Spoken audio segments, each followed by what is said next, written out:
On peut réellement perdre du poids sans suivre un régime.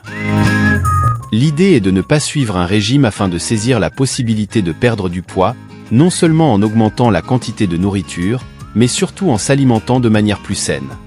Vous allez augmenter votre consommation de nourriture pour augmenter votre gain ou améliorer votre alimentation pour perdre du poids. Voici comment ça marche. Il est primordial de ne pas suivre un régime, car on estime qu'un homme sur deux est soit en surpoids, soit obèse. Cela signifie qu'il existe un souci dans notre manière de manger et dans nos actions. Si nous effectuons un sondage pour connaître les personnes qui ont déjà essayé un régime, je suis convaincu que de nombreuses personnes vont répondre positivement, et si nous leur posons la même question, avez-vous réussi à maintenir cette perte de poids? Peu de gens vont donner leur avis. Selon les recherches, il est évident que seule une personne sur 5 parvient à maintenir son poids à long terme. Cela signifie que près de 4 personnes sur 5 vont échouer, généralement. Que arrive-t-il lorsque vous perdez du poids? Dans le cas où on a du poids, on continue à consommer. La première erreur est que nous allons nous limiter. Il est considéré que pour perdre du poids, il est nécessaire de réduire sa consommation alimentaire, de l'améliorer, de l'adapter. Quand vous êtes en phase de restriction calorique, vous pouvez imaginer que vous sautez le repas du soir. Je refuse de le prendre ou je prends une soupe. Bien entendu, vous allez faire des économies de calories, 500 kilocalories, et vous allez envisager de perdre du poids. Dans un premier temps, cela va fonctionner, mais après un certain temps, votre corps va se dire « mais il est en train de me stresser ». À présent, il va passer à la famine. Ainsi, il stockera et absorbera toute l'énergie provenant du moindre repas que vous mangerez, ce qui entraînera une diminution de la perte de poids au fil du temps. Vous constaterez que cela ne fonctionne plus, vous vous effondrez et vous serez frustré. En mangeant à nouveau, vous allez reprendre du poids, voire même 1 ou 2 kilos supplémentaires, puis, après un certain temps, on recommence et ainsi de suite, jusqu'à ce que nous parvenions à suivre des régimes après régime sans perdre du poids. Après plusieurs années. Ainsi, l'idée est de ne pas suivre un régime afin de saisir la possibilité de perdre du poids, non seulement en augmentant la quantité de nourriture, mais surtout en s'alimentant de manière plus saine. Donc, vous allez augmenter votre consommation de nourriture pour augmenter votre gain ou améliorer votre alimentation pour perdre du poids. En réalité, cela nécessite un effort. Il vous suffit de consommer des aliments peu caloriques. La perte de poids joue un rôle essentiel. Il existe différents éléments. Il est fréquent de mentionner la microbiote, la flore intestinale. La microbiote, en tant que discipline, se penche sur le microbiote de chaque individu. Les bactéries présentes dans notre estomac sont responsables de la digestion. Lorsqu'on examine le microbiote des individus obèses et qu'on le compare à celui des individus non obèses, on constate une différence totale dans le microbiote. Quelles sont les répercussions? Lorsqu'une personne obèse mange un repas et qu'une personne non obèse le même repas, elle stocke plus de calories au repas équivalent en raison de la perturbation du microbiote, et cela dépend de ce que vous mangez. Un moyen facile est d'adopter une alimentation riche en fibres. Essayez de consommer des fibres, elles régulent le transit. Dans une étude incroyable, on a suggéré aux individus de réaliser 2 actions. Donner à un groupe de patients une consommation quotidienne de 150 grammes de légumineuses, tandis que donner à un autre groupe de patients une réduction de 500 kilocalories. Le groupe A consomme moins de nourriture, tandis que le groupe B consomme davantage. Au bout de 2 mois, les 2 groupes ont finalement perdu 2,5 cm de tour de taille, mais dans le groupe B, on a arrêté de manger. Cela signifie que nous pouvons consommer davantage et perdre du poids. Encore une fois, il s'agit de changer de régime alimentaire et de cesser de croire qu'il est nécessaire de s'affamer pour perdre du poids.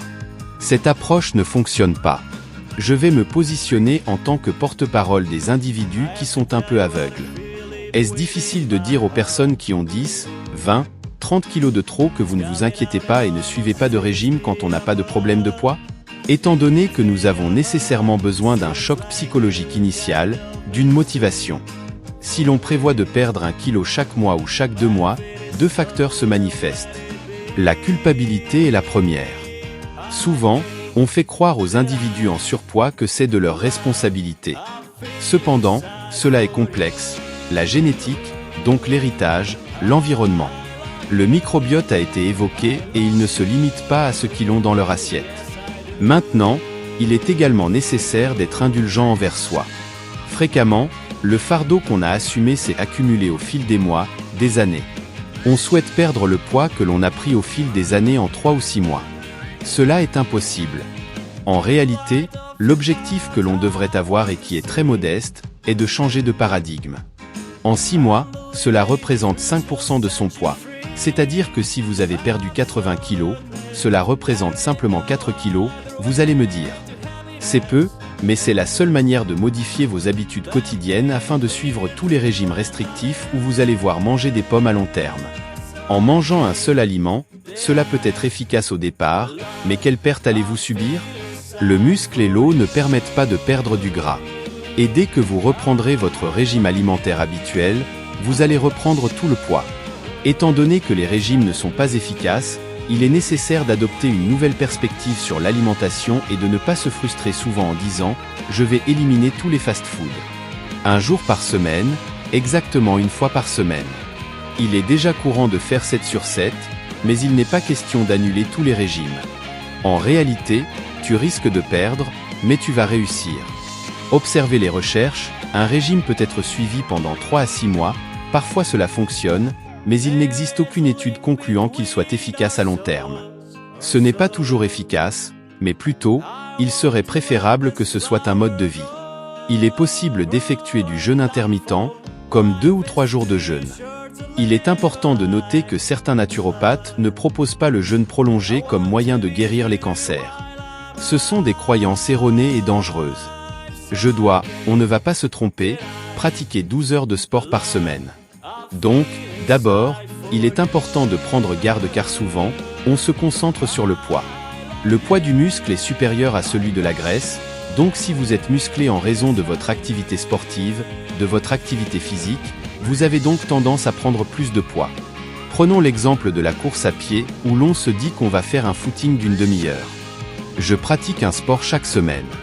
Je prévois de courir pendant une demi-heure.